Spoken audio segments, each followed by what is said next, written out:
Hey, welcome to another episode of Following Science. I'm your host, Bertoro Parle, and today we're going to be diving into the fascinating world of science. We're going to be talking about a fascinating topic that affects every aspect of our lives: motivation. Understanding the science behind motivation can help us achieve our goals, improve our well-being, and lead to more fulfilling lives. In this episode, we're going to explore what motivation is, the neurological and psychological foundations of motivation, the factors that influence it, and practical tips to enhance your motivation. So, let's get right into it. To kick things off, let's define what motivation is. Simply put, motivation is the process that initiates, guides, and sustains goal-oriented behavior. It's what causes us to take action, whether it's getting a glass of water to reduce thirst or reading a book to gain knowledge. Motivation can be broadly categorized into two types: intrinsic and extrinsic motivation. Intrinsic motivation comes from within. It's driven by personal satisfaction or interest in the task itself. For example, someone might paint because they love the creative process, not because they're looking to sell their artwork. On the other hand, extrinsic motivation is driven by external rewards or pressures. This could be working a job to earn salaries, or studying to get good grades, or exercising to receive praise from others. Both types of motivation are important and can work together to drive our actions. Now let's dive into the neurological basis of motivation. Our brain plays a crucial role in regulating motivation through various regions and pathways. One of the key players in this process is the brain's reward system, particularly the neurotransmitter dopamine. Dopamine is often referred to as the feel-good chemical because it's released in response to rewarding experiences. When we achieve something like completing a project or hitting a fitness milestone, our brain releases dopamine, which creates a sense of pleasure and reinforces the behavior. The prefrontal cortex, which is located at the front of the brain, is involved in planning and decision-making. It helps us set goals, create plans to achieve them, and in the end, just stay focused. Meanwhile, the limbic system, which includes structures like the amygdala and the hippocampus, is associated with emotions and memory. It helps us to remember rewarding experiences and motivates us to seek them out again. Other neurotransmitters and hormones also play a role in motivation. For example, serotonin helps regulate mood and can influence motivation levels. Endorphins, which are released during physical activity, can create a natural high that boosts motivation to exercise. Moving on to the psychological aspects, several theories explain how and why we're motivated. Let's start with one of the most well-known theories, Maslow's hierarchy of needs. Abraham Maslow proposed that human motivation is based on a hierarchy of needs. At the base are physiological needs like food and water.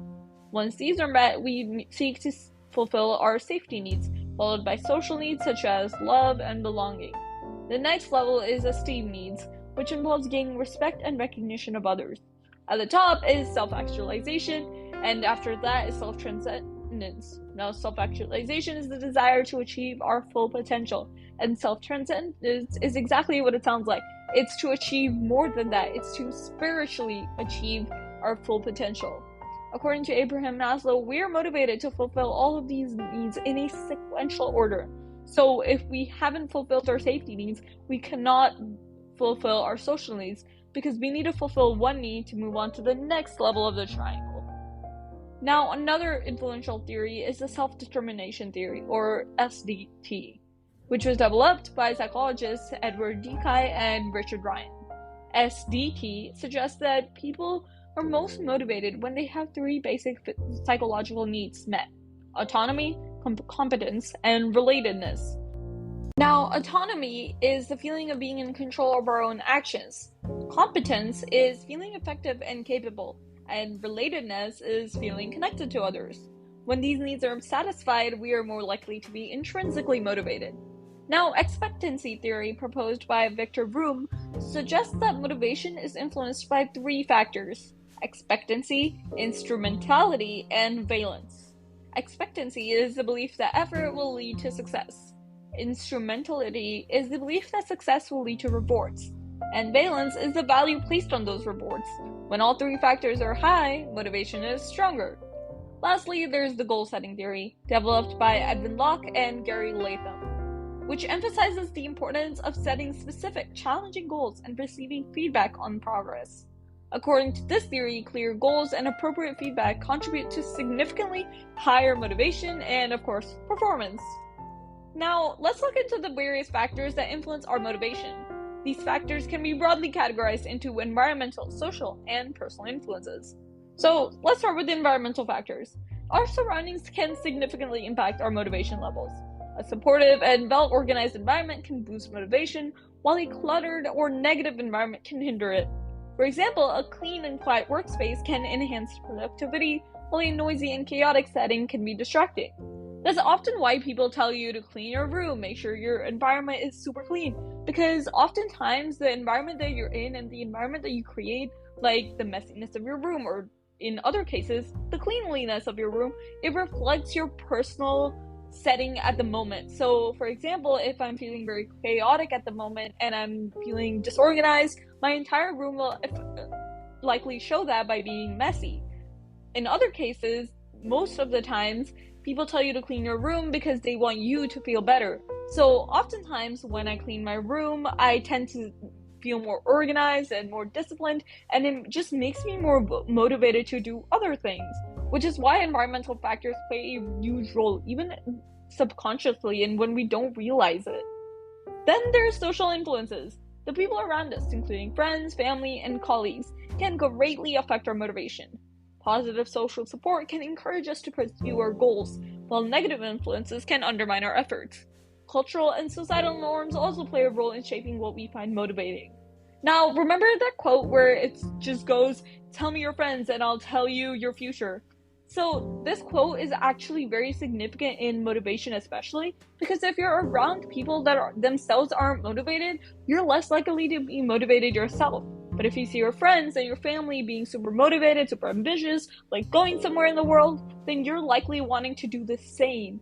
And so that's why people say, hang around with millionaires, you'll become the next. Hang around with people that are just getting wasted in the club and doing nothing else. You'll become one of those. So social influences is significant.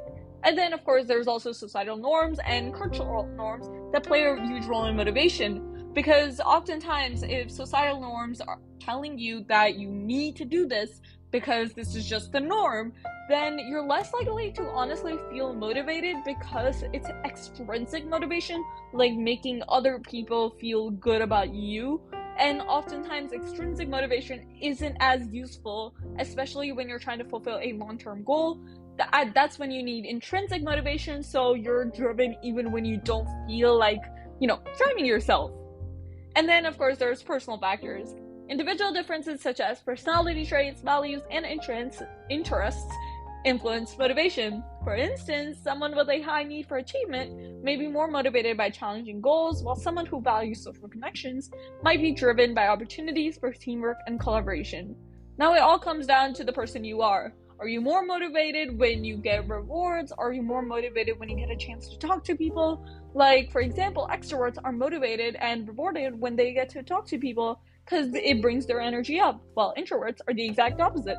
So again, it just comes into who you are, and there's nothing wrong with what you're motivated by as long as you're motivated. Now, how can we apply this understanding of motivation into our daily lives? I'm going to go into some tips now to enhance both intrinsic and extrinsic motivation. So let's start with intrinsic motivation. First, find personal meaning. Connect tasks to your personal values and interests. For example, if you value creativity, find ways to incorporate creative elements in your work. Like literally sit down, open up a journal, write the tasks that you have, connect them to a value you have, or connect them to something that you just really want personally, like personal development wise, and this will help you find meaning. Second, foster curiosity. Approach tasks with a sense of curiosity and a desire to learn. This can make even mundane activities more engaging and enjoyable. Remember that intrinsic motivation is all about being internally motivated. It's not about rewards that come with it, but it's about enjoying the journey. So what helps you enjoy the learning? What creates that desire to learn?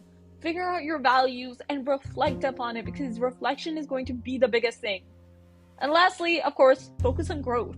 Emphasize personal growth and self-improvement rather than external rewards. Celebrate all your small achievements and progress, especially if it's personal development improvements. Now let's go into boosting extrinsic motivation. First, use your rewards wisely. While external rewards can be effective, they should complement intrinsic motivation rather than replace it. For example, use rewards as a way to acknowledge process rather than the sole reason for engaging in a task. Like your sole reason for, getting good grades and studying, it should not be just getting good grades. It should be learning as well as, getting those grades. For example, the way you can use extrinsic and intrinsic motivation in this is you're studying, you're enjoying the process of studying. Something that validates that you're enjoying this process and actually learning is your grades. So you can celebrate those grades, which are extrinsic rewards, because it just reflects upon the intrinsic motivation you have of personal growth and actually learning the content. Second, set clear goals. Establish specific, measurable, achievable, relevant, and time-bound, or SMART goals. Clear goals provide direction and a sense of purpose. 3. Track progress. Keep track of your achievements and milestones. This can provide a sense of accomplishment and motivation to keep going. Don't take granted for what you get based on the work you've done, because once you start taking granted of all the rewards you're getting, your extrinsic motivation is slightly going to go off rails, and your intrinsic motivation will help you get back on track if you have used and replaced your intrinsic motivation with your extrinsic motivation, which is why it's also so necessary to make sure both complement each other instead of one replacing the other. Now, let's talk about how we can overcome some common motivational challenges, starting with procrastination. Now, make sure to break tasks into smaller, manageable steps. Use techniques like the Pomodoro technique, which involves working for a set period followed by a short break. You cannot all just do everything at once and then take like a 6-hour break. It just does not work like that. And oftentimes what I realize is if I'm procrastinating so much on a task and I just go ahead and do it. I take 60 seconds and I'm like, okay, in the next 3 minutes, if I still don't want to do this task, I will leave it. But I start for those 3 minutes. And what I end up realizing is that after those 3 minutes, I am hooked and I still want to continue doing the task. So oftentimes, it's not the trouble of doing the task that stops us and causes us to procrastinate, but it's the process of just starting up your laptop and just opening up that tab. Second, there is burnout. Ensure that you're taking regular breaks and practicing self-care. Burnout can significantly diminish motivation, so it's important to recharge and maintain a healthy balance. Now, a lot of times, burnout happens and diminishes motivation because it's extrinsic motivation that is the only thing driving you. When you have only external rewards as your end goal, say, then you're more likely to be burned out because you don't see the journey as that important, and thus you won't want to do it as much, and then you get burned out. Also, make sure that you are setting times in your calendar for some deep work and then breaks, and then strategically planning out your day in the sense that mornings are for all this really important work, afternoons are for work where I can take a couple of breaks and make sure I don't get burned out into stuff. It's stuff I have to do for external motivation. And then of course nights, if you're a night person, can be for, again, deep work. 3, a lack of confidence. Build self-efficacy by setting and achieving small goals. Celebrate successes and remind yourself of your past achievements. Because, hear me out, when you say that you're going to work out one day and you don't end up working out, you're telling your brain that you don't trust yourself to do what you're telling yourself to do. You don't trust yourself to set a goal and then finally achieve them. Setting a goal is easy, but achieving them is not. And so when you're building that lack of confidence in yourself subconsciously when you don't do things that you're going to say that you're doing. So when you wake up next morning, just set 2 or 3 goals to start off with and make sure you complete them. Build that confidence in yourself subconsciously by celebrating and achieving all these small goals, so that next time when you set a huge goal for yourself, you know that you're going to do it because you trust yourself now to do it. Because all those times when you didn't want to work out, but you made that a goal and you did end up working out, you built that trust within yourself. Now, to recap, motivation is a complex interplay of intrinsic and extrinsic factors influenced by our brain, psychological theories, and various external and personal influences. By understanding the science behind motivation, we can better navigate our goals and challenges, leading to a more fulfilling and productive life. Now, as I wrap up this episode, I just want to thank you all for tuning into this episode of Following Science. I hope you found this exploration of motivation enlightening and useful. If you enjoyed this episode, please consider subscribing, rating, and sharing it with others who might benefit. And of course, don't forget to join me next time as we delve into another exciting topic. Until then, stay curious and stay motivated. This is your host, Rutu Parl, and this has been Following Science.